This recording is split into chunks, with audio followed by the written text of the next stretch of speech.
The Honorable Woman, Maggie Gyllenhaal.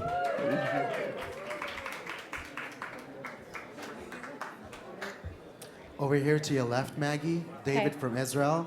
The Honorable Woman premiered on both sides of the Atlantic throughout a very volatile summer in the Middle East. How would you say that helped or corresponded for viewers of the show and people who were following the news of what was happening in the region? Well, this is a tough question right after having won a Golden Globe, but I'll do my best. I think it's complicated, and it was not simply good or simply bad. I think because we found ourselves in the situation we were in. I mean, look, when you make a piece of art about Israel and Palestine, even if you're making it in a time of relative peace, you know that it's a hotbed of conflict, and that's what the piece is about. So, of course, the fact that at least in the States it came out, well, in the UK too, it came out right in the middle of the last flare-up, I think was both horrifying and scary, and also I think an opportunity for people who want to know about what's going on over there, who wish they remembered what Hezbollah was, who don't have the history that they wish they had on the conflict, to watch a show that would allow you to think about it and learn about it while it was actually happening in the world. And I also think that the show itself, and this is Hugo, and I wish so much that Hugo were here.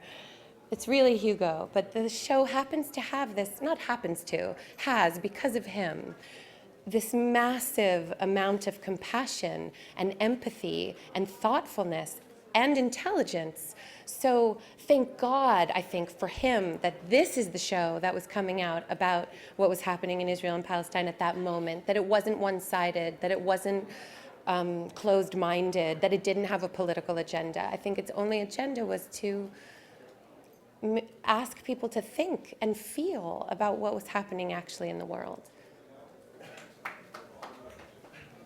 Hi, Maggie. Right here. Right Right here. over here to Oh, there your you go. left. Okay, Or okay. to your, yeah, right. Congratulations on your win. Thank you. What type of approach do you take in playing such complex women, and how do you, I guess, the process that you go about when you're choosing the different roles that you play? I just feel like sometimes a role speaks to me. And a lot of times it has to do with what I was talking about actually on stage. Oh, you guys were probably here, but I was talking about I think all of a sudden there's a kind of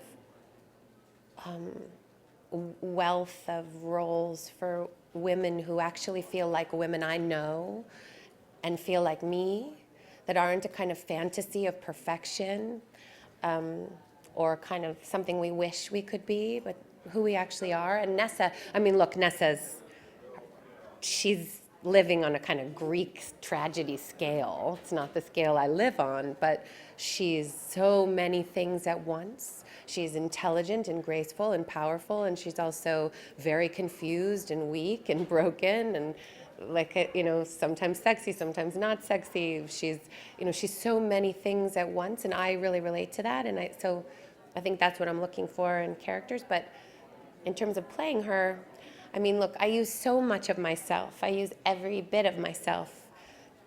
Nessa isn't me, and all the characters I play are all very different from each other, but I am usually exercising my own heart and my own brain and my own mind.